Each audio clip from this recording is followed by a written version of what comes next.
But I have a question that came out of last week's video. I really enjoyed last week's. I've listened to it a few times, and not myself, but your aspect of it. Okay. Oh, okay. And not only about living a legacy, but you you were talking about admiring people, okay? And if you can remember that, and you rolled off, the Mohammeds and the Jesuses and the people we admire spiritually, and why you admire them spiritually. And I thought, okay, my question to you is, what people do you admire in business today, and why? That is a good question, isn't it? Yeah, it is. I couldn't come up with a quick answer because, I used to, and I'm not sure if I do anymore. While you give you time to think, used to be the guy who started his business in his parents' cellar in the UK, and then bought himself a record shop, I think it was, or something, and it was different. And then anyway, I'm talking about Richard Branson and Virgin, okay. And I bought a few books of his because I really admire the way he struggled and the risks that he took. But now he's one of them. Isn't that ironic too, because I was just sort of thinking when you asked me the question, and I immediately started to scan oh, well, who is it out there, and then I sort of thinking, well, it doesn't have to be a high profile person, because I guess, I can think of a couple of individuals that no one would know. But I think the thing, following on from the theme that we spoke about last week, is what do I admire about them? I admire their passion and tenacity to stick with the idea that they had, even when everything seemed to be against them, Are they millionaires? No, they're not, Will they be? I mean, who knows? Who knows? But I've noticed from a couple of people, that I sort of know and that I've observed from maybe a little bit of a distance, is that, even, like a lot of people would probably have just sort of said, oh, no, it's just not going to work, and just walk away from it. Whereas, these couple of people that come to mind, they haven't. They're not, no, I believe in this, I think it's right, like it's going to be a matter of time, and there's no quick, quick success. It's going to be, the marathon rather than the sprint sort of thing. And they do it because their definition of success in terms of that business is literally trying to build something that they've got some short-term goals about, what they'd like to achieve in terms of how it might help them, evolve their lifestyle and things like that. But in terms of the product and that, and what they would like to achieve out of the business, it's probably more driven by, as if the business got to a certain level of income producing and profitability, as to what it would enable them to do, for others in their circle. So it really is about that sort of sharing sort of idea, and I sort of think to myself, well, that's sort of, because like one of them in particular, like, she's had her back up against the wall on a few occasions where it's just like, it's all just like, oh, it's helpless. And compounded by other factors like with the lockdown and other things like that. But, she's persisted and continues to persist and explores different avenues to try and move the idea forward, and so it's quite admirable in that respect, because as I said, many others You know, I could imagine would just sort of say, "Oh no, it's not going to work. Or it's all too hard," or "not now," or you know, whatever excuse you want to pin onto it, sort of thing. But they haven't. They Yeah. haven't. You know, so Yeah. Yeah. that's the admiration that I'd have is for those qualities. I think. Yeah. Mm. Yeah, if we come up with people, like that, by the definition of what you used last week with you know, uh, the top of the hierarchy are people who are suffered all sorts of mishaps and Mm. are in poverty and and yet they great people with having had great experiences in life. Okay, um, but it makes me think: is can one move that across to digital distribution or not? I don't think. You see, I don't know if you've had an experience in your life where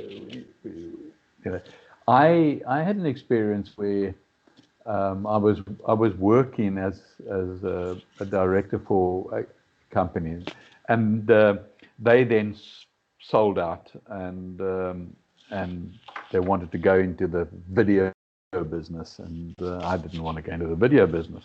Um, so I started a a wooden toy factory.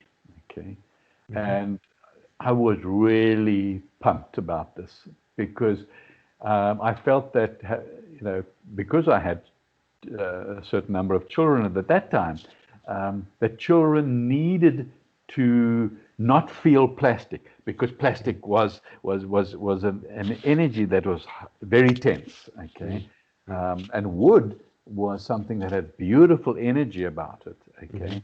and Mm. so I set about with a friend who understood what I was on about, and we designed toys, and we colored them with sort of organic various materials that we designed ourselves and created ourselves. And then we sold these toys.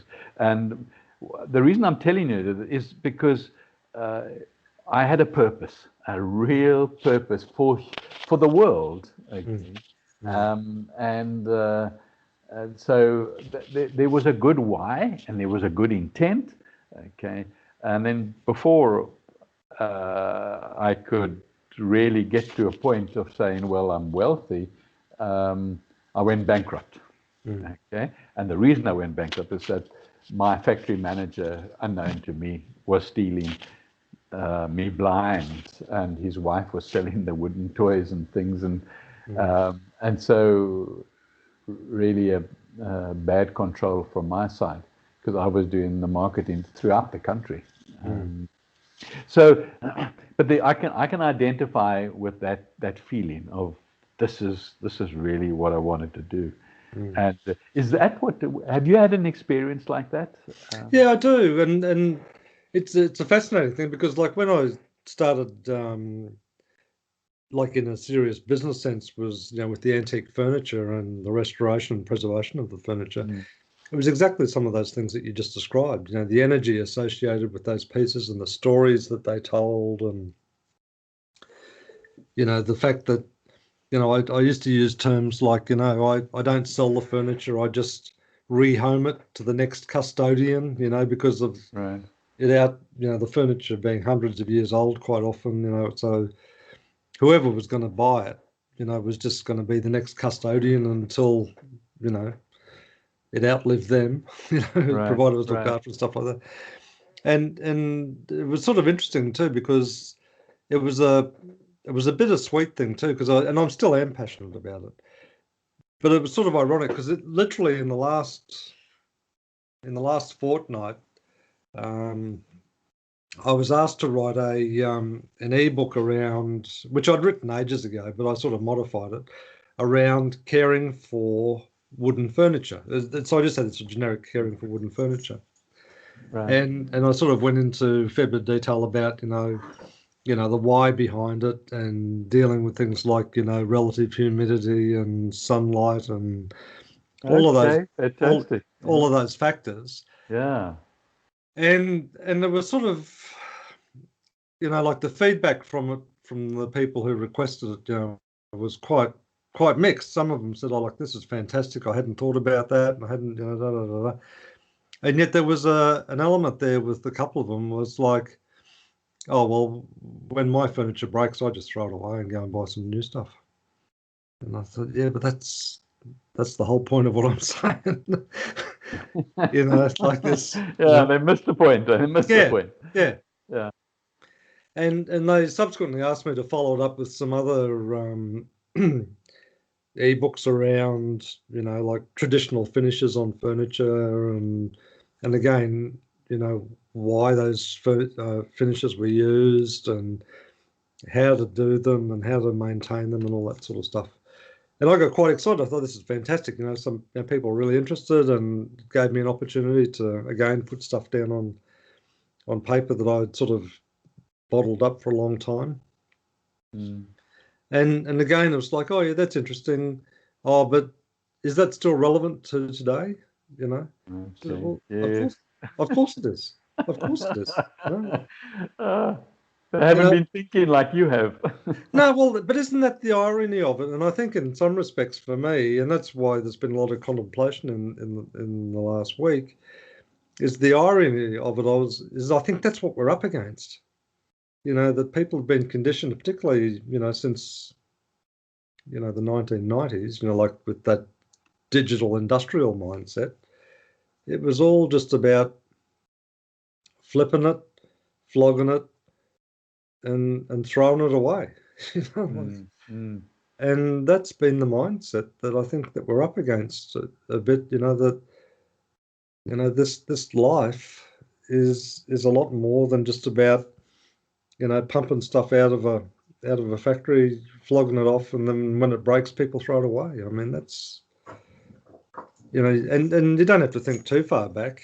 I can think of like even my mother's generation.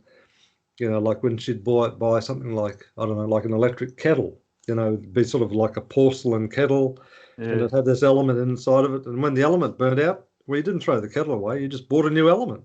So yes, right. and she had that kettle for like, I don't know, 40 years or something. Like. Yeah.